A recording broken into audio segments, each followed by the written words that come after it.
أعوذ بالله من الشيطان الرجيم.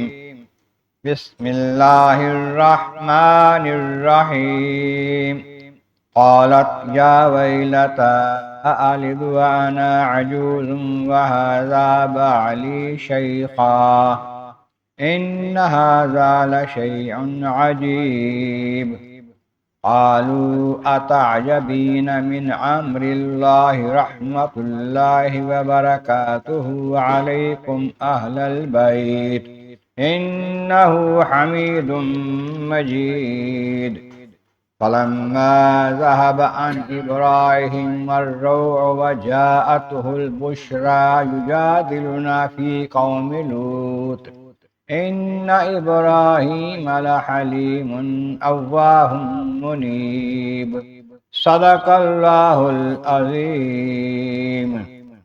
حمد و ثناء رب کریم اور درود و سلام بر سید خیر انام کے بعد سورہ ہود کی آیت نمبر 72 تا 75 تلاوت کی گئی ہیں، جو 12ویں پارے کے 7ویں رکوع میں ہے۔ اس سے پہلی آیتوں میں فرمایا گیا کہ جب ہمارے بھیجے ہوئے فرشتے انسانی شکل میں ابراہیم علیہ السلام کے پاس آئے اور ان کو سلام کیا، آپ نے سلام کا جواب دیا کہ بچڑے کا گوشت بھنا ہوا ان کے پاس لے آئے، لیکن وہ ہاتھ بھی نہیں لگاتے تھے اس کو۔ آپ نے خوف محسوس کیا کہ یہ شاید لڑنے آئے ہیں کوئی۔ انہوں نے کہا نہیں، فکر نہ کریں، ڈرے نہیں، ہم قوم لوط کی طرف آئے ہیں اللہ کے بھیجے ہوئے ان کو عذاب دینے کے لیے۔ ابراہیم علیہ السلام کی زوجہ محترمہ سارہ رضی اللہ تعالیٰ عنہ پردے کی اوٹ میں کھڑی تھیں۔ وہ مسکرائی تو ہم نے انہیں اسحاق علیہ السلام کی ان کے بیٹے کی خوشخبری دی۔ فرشتوں کی معرفت اللہ تعالیٰ نے خوشخبری دی، اور اس کے بیٹے کے بعد اس کے پوتے کی خوشخبری دی کہ تمہیں بیٹا بھی ملے گا، پوتا بھی تمہاری زندگی میں ہوگا، اسحاق کا بیٹا یعقوب۔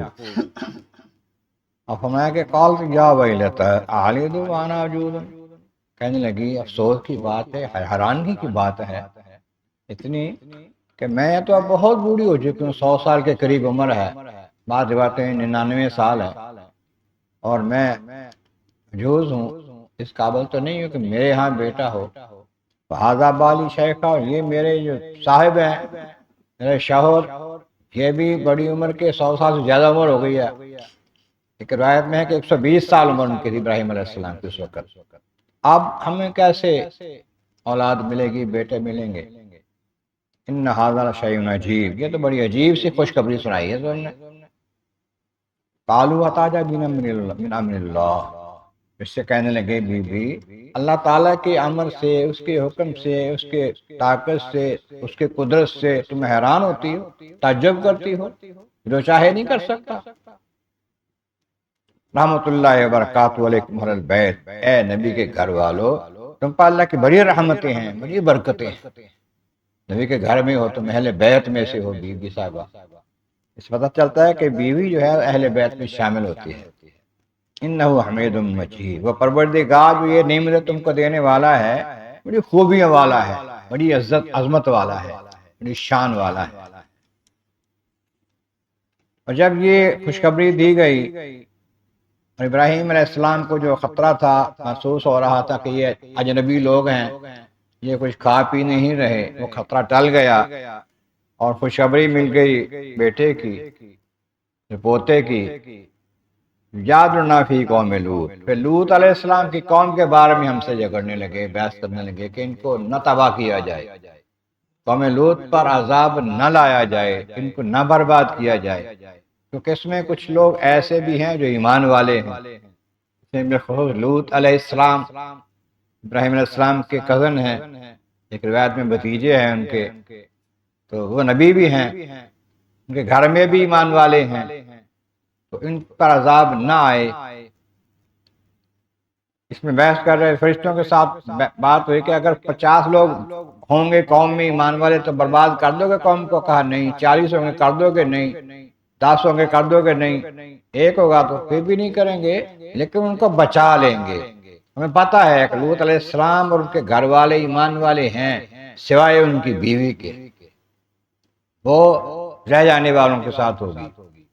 ہمیں علم ہے، فرشتوں نے بتایا، پتہ چلا کہ فرشتوں کو اللہ تعالیٰ کی عطا سے ان چیزوں کا علم ہے جو اور لوگوں کو نہیں ہوتا۔ ان کو پتہ ہے کہ کون کون ایمان والا ہے قوم لوط میں، لوط علیہ السلام کے ساتھ ایمان لانے والے کتنے لوگ ہیں، سب پتہ ہے ان کو۔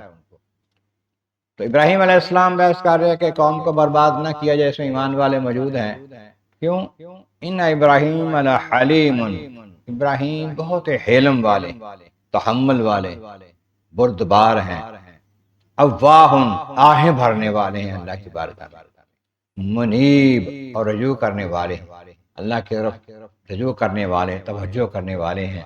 اس واسطے وہ بہت نرم دل تھے، اور اللہ تعالیٰ جل شانہ کی بارگاہ میں عرض کرتے رہے مولا ان کو بچا لیا جائے، اس قوم کو عذاب نہ آئے۔ لیکن آگے اگلی آیتوں میں فرمایا کہ جن پر عذاب لکھا جا چکا وہ تو آنا ہی ہے، لیکن ایمان والوں پر عذاب نہیں آئے۔ اگلی آیت انشاءاللہ اس کے بارے میں آئیں گی۔ اللہ تبارک و تعالیٰ کی بارگاہ عالیہ میں عزت مولا کریم، محبوب کریم کا صدقہ قرآن کریم کا فہم اور اعمال صالح نصیب فرما۔ وآخر دعوانا ان الحمد للہ رب العالمین۔